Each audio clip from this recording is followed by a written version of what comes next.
అద్భుతమైనటువంటి విజన్ని ఆంధ్రప్రదేశ్ ముఖ్యమంత్రి చంద్రబాబు గారు అక్టోబర్ 2వ తేదీన ఆంధ్రప్రదేశ్ ప్రజల మధ్య ఉంచబోతున్నారు. అది గనక ఇంప్లిమెంట్ అయితే ప్రపంచమే ఆంధ్రప్రదేశ్ వైపు చూడబోతోంది. లేదంటే ధమాల్ అనేటువంటి వార్తలు ఇప్పుడు సోషల్ మీడియాలో చక్కర్లు కొడుతున్న నేపథ్యంలో అసలు ఆ అద్భుతమైనటువంటి విజన్ ఏంటి, ఆ విజన్ ఇంప్లిమెంట్ అయితే ప్రపంచ దేశాలు ఆంధ్రప్రదేశ్ వైపు ఎందుకు చూసే అవకాశం ఉంది అనే దాని మీద మనం విశ్లేషణ చేసుకునేటువంటి ప్రయత్నం చేద్దాం. ప్రస్తుతం మనతో పాటు ఉన్నారు ప్రముఖ రాజకీయ విశ్లేషకులు, ప్రముఖ సీనియర్ జర్నలిస్ట్ సిఎస్ రావు గారు. సార్తో మాట్లాడదాం. సార్ నమస్తే. సార్ నమస్తే. చంద్రబాబు గారు అక్టోబర్ 2వ తేదీన అద్భుతమైనటువంటి విజన్ను ఆవిష్కరించబోతున్నారు అని, అది గనక ఇంప్లిమెంట్ అయితే ప్రపంచ దేశాలు ఆంధ్రప్రదేశ్ వైపు చూసే అవకాశం ఉంది, లేదంటే మొత్తం డమాల్ అనేటువంటి వార్తలు వస్తూ ఉన్నాయి. ఏంటి సార్ అసలు అది? స్వర్ణాంధ్రప్రదేశ్ దిశగా చంద్రబాబు నాయుడు అడుగులు వేస్తున్నారు. ఆంధ్రప్రదేశ్ని ఒక స్వర్ణాంధ్రప్రదేశ్గా రూపకల్పన చేయాలి, దాన్ని అభివృద్ధి చేయాలి, ప్రపంచ పటంలో నిలబెట్టాలి అనేటువంటి ఆలోచన, తపన ఇప్పుడు చంద్రబాబు నాయుడులో కనిపిస్తుంది. అందుకే అక్టోబర్ 2వ తారీఖున గాంధీ జయంతి సందర్భంగా ఒక అద్భుతమైనటువంటి విజన్ని ఆంధ్రప్రదేశ్ ప్రజల ముందు ఆవిష్కరించబోతున్నారు ఆయన. విజన్ 2047 పేరుతోటి 2047 అనే విజన్ డాక్యుమెంట్ని తయారు చేశారు. ఆ 2047 విజన్ డాక్యుమెంట్ ప్రకారం ఆంధ్రప్రదేశ్ కనుక ఎలాంటి రాజకీయపరమైన ఒడిదుడుకులు లేకుండా వెళితే వరల్డ్ నెంబర్ 1 అవుతుంది ఆంధ్రప్రదేశ్. మరొక సింగపూర్ అవుతుంది. సింగపూర్ను తలదన్నేలాగా ఆంధ్రప్రదేశ్ మారుతుంది అనేటువంటి ఒక విజన్ని ఆయన తయారు చేశారు. సరిగ్గా 25 సంవత్సరాల క్రితం ఇలాంటి విజన్ని, 2020 విజన్ని అప్పుడు ఉమ్మడి ఆంధ్రప్రదేశ్కి ఆయన తయారు చేశాడు. తయారు చేసినప్పుడు ఆయన 420 అన్నారు. ఆ రోజున విమర్శించారు. ఇవాళ 2047 అంటే కూడా విమర్శిస్తారు. వైఎస్ఆర్ కాంగ్రెస్ పార్టీ వాళ్ళు విమర్శిస్తారు, ఇంకా మిగతా వాళ్ళు కూడా విమర్శించేటువంటి అవకాశం ఉంది. ఆ విమర్శలను పక్కన పెడితే ఒక్కసారి మనం 25 ఏళ్ల క్రితంకి వెళితే కనుక ఆ రోజున 2020 విజన్ తయారు చేశాడు చంద్రబాబు నాయుడు. ఆ 2020 విజన్ తయారు చేసిన తర్వాత దాన్ని 420 అన్నోళ్ళు ఉన్నారు, పిచ్చి తుగులకు అన్నోళ్ళు ఉన్నారు. ఆయన్ని రకరకాల విమర్శలు చేశారు.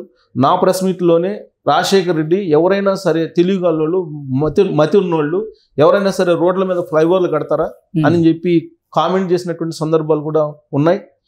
సో దాన్ని విమర్శిస్తారు. ఎందుకంటే విజన్ని చూడలేనటువంటి వాళ్ళు, అంటే మరొక 30 సంవత్సరాలు ముందుకు పోయి చూడలేనటువంటి వాళ్ళు ఖచ్చితంగా విమర్శిస్తారు. ఆ రోజు కూడా 25 సంవత్సరాల క్రితం ఆ విజన్ని 2020 విజన్ ముందు పెట్టినప్పుడు ఎవరైతే ఆ ముందుకు పోయి చూడలేరో వాళ్ళందరూ విమర్శించారు. 100కి 90 మంది విమర్శించారు ఆయన్ని. ఇవాళ ఆ విమర్శించినటువంటి వాళ్ళే ఇప్పుడు గోల్డెన్ పీరియడ్లో ఉన్నారు. గోల్డెన్ పీరియడ్ని, లేదంటే సౌకర్యాలని అనుభవిస్తున్నారు. ఆ రోజు చంద్రబాబు నాయుడు 25 సంవత్సరాల క్రితం వేసినటువంటి బీజం ఇవాళ మొక్కై వృక్షమయ్యి ఫలాలను అందిస్తూ ఉంటే ఆ ఫలాలను అనుభవిస్తున్నారు. చంద్రబాబు నాయుడు ఏమో ఇప్పటికీ కూడా అక్కడ కష్టపడుతున్నాడు ఆంధ్రప్రదేశ్లో. ఎవరైతే ఇక్కడ విమర్శించారో వాళ్ళు ఆ కోట్ల రూపాయలకు అధిపతులు అయ్యి ఇవాళ ఆ ఫలాల్ని అనుభవిస్తున్నారు. ఇవాళ తెలంగాణ ఈ స్టేజ్లో ఉందంటే విశ్వనగరం అని చెప్తున్నాడు రేవంత్ రెడ్డి. విశ్వనగరంగా మార్చేస్తాను అని చెప్పి, విశ్వనగరంగా గుర్తింపు తెస్తానని చెప్తున్నారు. వరల్డ్ నెంబర్ 1గా చేస్తాను హైదరాబాద్ అని చెప్పేసి మొన్నటి వరకు బీఆర్ఎస్ పార్టీ నేతలు చెప్పారు. ఎందుకు చెప్పారు వాళ్ళు అని అంటే, దాని పునాదులు చంద్రబాబు నాయుడు 25 సంవత్సరాల క్రితమే వేశారు. ఆ 25 సంవత్సరాల క్రితం వేసినటువంటి పునాదులకు సంబంధించి ఇవాళ అనుభవిస్తున్నారు తెలంగాణ ప్రజలు. పోటీ ఆంధ్రప్రదేశ్తో కాదు, మేము ఆంధ్రప్రదేశ్ని ఎప్పుడో దాటేశాం అనేటువంటి వ్యాఖ్యలు కూడా చేశారు రేవంత్ రెడ్డి. అవును, మా పోటీ ప్రపంచంతో పక్క రాష్ట్రాలతో కాదు అని చెప్పారు. ఓకే, అలా ఉండాల్సిందే. దాని పాజిటివ్ యాంగిల్లో మా పోటీ ప్రపంచంతో పక్క రాష్ట్రాలతో కాదు అని చేసినటువంటి వ్యాఖ్యను మనం ఆహ్వానించాల్సిందే. ఎందుకంటే ఇక్కడిక్కడే పక్క రాష్ట్రాలు కొట్టుకొని వాళ్ళు పోయే కంపెనీ, వీళ్ళు పోయే కంపెనీ వాళ్ళు తీసుకొచ్చుకోవడం కన్నా ప్రపంచంతో పోటీ పడదాం అనే సందేశాన్ని ఇచ్చాడు రేవంత్ రెడ్డి. దాన్ని ఆహ్వానించాల్సిందే మనం. బ్రాడ్ నేచర్ తోటి ఆయన చేసినటువంటి వ్యాఖ్య అది.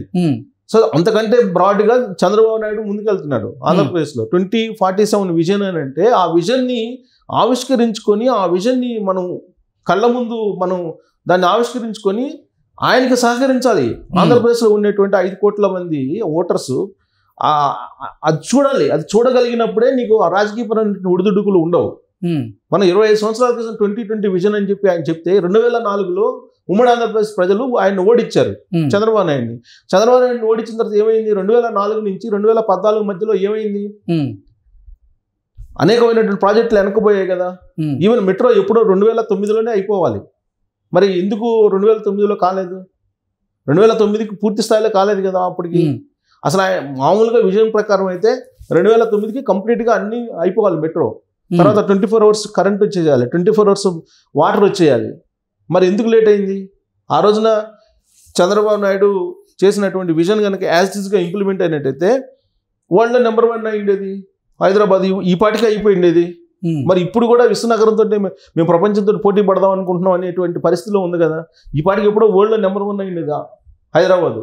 చంద్రబాబు నాయుడు 2004లో, 2009లో, 2014లో వరుసగా గెలుచుకుంటూ వచ్చినట్టయితే 2020 విజన్ ఏదైతే ఆయన చేశాడో 2020 వరకు కనుక ఆయన్ని కంటిన్యూగా ముఖ్యమంత్రిగా ఉండేలాగా కనుక సహకరించినట్టయితే ఓటర్స్ ఖచ్చితంగా 2020కి వరల్డ్ నెంబర్ 1 అయ్యిండేది హైదరాబాదు.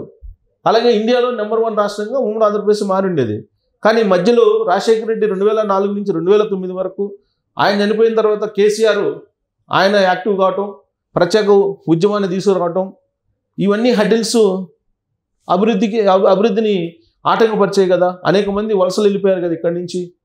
సో ఆ హడ్డిల్ అంటే 10 years స్పాన్ ఆఫ్ 10 yearsలో జరిగినటువంటి పరిణామాలు అభివృద్ధిని, ఆ 2020 విజన్ని ఆవిష్కరించడానికి మరొక 10 సంవత్సరాలు పట్టింది. ఇప్పుడు కేసీఆర్ 2014 నుంచి 2023 దాకా ఏం చేశాడు ఆయన? చంద్రబాబు నాయుడు వేసినటువంటి పునాది మీద నడుచుకుంటూ వచ్చాడు ఆయన. అది కూడా ఆ నడక కూడా తడబడుతూ వచ్చాడు. అదే వేగంగా వచ్చినట్టయితే ఇంకా డెవలప్ అయింది అది. ఆయన కాళేశ్వరం ప్రాజెక్ట్ కట్టి అక్కడ ఏం చేశాడు అనేది అందరికీ తెలుసు. కేసీఆర్ ఏం చేశాడు ఆయన అంటే ఒక కాళేశ్వరం ప్రాజెక్ట్ చెప్తారు. 24 hours కరెంట్ ఇవ్వడానికి కారణం చంద్రబాబు నాయుడు ఆ రోజు చేసినటువంటి పునాదులు. ఆ రోజు ఎలక్ట్రిసిటీకి సంబంధించి ఆయన సంస్కరణలు తీసుకొచ్చి అనేక మంది విమర్శించారు ఆయన్ని. రెగ్యులేటరీ కమిషన్ పెడితే ఆ రోజు విమర్శించారు. ఎలక్ట్రిసిటీ రెగ్యులేటరీ కమిషన్ పెడితే విమర్శించారు. తర్వాత కృష్ణా ప్రాజెక్టు ఫేజ్డ్ వారీగా కృష్ణా నీళ్ళు తీసుకొచ్చింది ఎవరు? హైదరాబాద్కి. సో ఇవన్నీ ఆ రోజు వేసినటువంటి డిజైన్లే. ఆ రోజు వేసిన డిజైన్ల మీద నడుచుకుంటూ వచ్చాడు ఆయన. అవి కాకుండా చేసింది ఏంది ఆయన అంటే కాళేశ్వరం ఇంటర్నేషనల్ ఎయిర్పోర్ట్ చంద్రబాబు నాయుడుదే. ఆయన చేసినటువంటి design international airport. Metro Chandrababu Naidu మధ్యలో నుంచి వచ్చినటువంటి డిజైన్. అది కూడా ఇప్పుడు హైటెక్ సిటీ, ఐటీ సెక్టార్ని మొత్తం డెవలప్ చేసేసాడు ఆయన. డెవలప్ చేసింది వన్స్ ట్రాక్ వేసిన తర్వాత రైళ్ళు ఎన్నైనా ఫ్రీక్వెన్సీని బట్టి రైళ్ళు ఎన్నైనా పరిగెత్తాయి కదా. ఇప్పుడు ఐఎస్బి ఎవరిది? చంద్రబాబు నాయుడు కదా ఐఎస్బి తీసుకొచ్చింది. అక్కడ ఎవరిని అడిగిన చెప్తారు కదా ఐఎస్బి. బయోడైవర్సిటీని కట్టింది తీసుకొచ్చింది ఎవరు? ఆయనే కదా. ఆయన తీసుకురాకుండా వీళ్ళు తీసుకొచ్చింది ఏంది కొత్తగా? గుండె మీద చేసుకొని చెప్పొచ్చు ఎవరైనా సరే. అలాగే ఇప్పుడు ఇదంతా ఎందుకు చెప్తున్నానంటే ఇవాళ ఆవిష్కరణ అయ్యింది, లేటుగానైనా 10 సంవత్సరాలు లేటుగానైనా ఆవిష్కరణ అయింది ఇక్కడ. కానీ ఆంధ్రప్రదేశ్కి వచ్చేటప్పటికి నీకు ఆయన అక్కడ రాష్ట్రం అభివృద్ధి కోసం పునాదులు వేశాడు. ఎప్పుడు 2014లోనే వేశారు. 2014 నుంచి 2019 వరకు వేశారు. కానీ ఆ పునాదుల మీద నిర్మాణం జరిగేటప్పుడు స్వర్ణాంధ్ర నిర్మాణం జరుగుతుంది అనుకునే టైంకి ఓటర్లు అందరూ కూడా జగన్మోహన్ రెడ్డిని గెలిపించారు. సో దాంతో డిజాస్టర్కి వెళ్ళిపోయింది. దాన్ని మళ్ళీ పునర్నిర్మాణం కోసం ఆయన ఇప్పుడు సిద్ధమయ్యాడు. పునర్నిర్మాణంలో భాగంగా ఆయన పనులు చేపట్టాడు. ఇప్పుడు బట్ విజన్ తయారు చేశాడు, 2047 విజన్ తయారు చేశాడు. ఈ 2047 విజన్ ఏదైతే ఉందో అది 100% ఆవిష్కృతం కావాలంటే ఖచ్చితంగా ఓటర్లు సహకరించాలి. ఆంధ్రప్రదేశ్లో ఉండేటువంటి ఓటర్లు 2029లో గెలిపించాలి.